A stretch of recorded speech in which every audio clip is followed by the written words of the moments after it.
അപ്പോൾ നമ്മുടെ അടുത്ത് വരുന്ന ഗസ്റ്റ് തിരിച്ചു പോകുമ്പോൾ അവർ വളരെ വിഷമത്തോടെയാണ് ഈ പോക്കിനെ കുറിച്ചിട്ട് സംസാരിക്കാറുള്ളത്. അവർ അത്രയും സാറ്റിസ്ഫൈഡ് ആയിട്ടാണ്, ഹാപ്പി ആയിട്ടാണ് ഈ 30 ഡേയ്സ് അവരിവിടെ നിന്നിട്ടുള്ളത്. നമുക്ക് അത്തരത്തിലുള്ള ഒരു ഗസ്റ്റിനെ കണ്ടാലോ?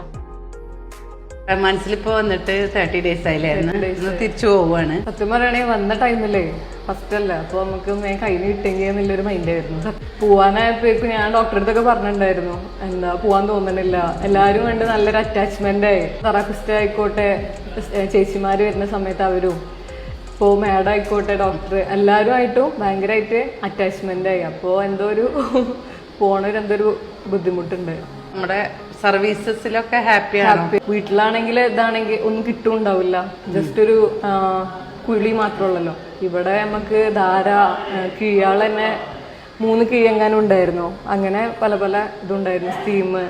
അങ്ങനെ ഇപ്പോൾ ട്രീറ്റ്മെന്റിൽ വളരെ ഹാപ്പിയാണ്, അടിപൊളിയായിരുന്നു. ഫുഡാണ് മെയിൻലി പറയാന്. പൊതുവെ കോമൺ ആയിട്ട് എല്ലാവരും പറയണത് പല സെന്ററുകളിലും ഫുഡ് വലിയ മെച്ചല്ല എന്നൊക്കെ പറയല്. പക്ഷെ ഇവിടെ സംബന്ധിച്ച് ഫുഡ് അടിപൊളിയായിരുന്നു.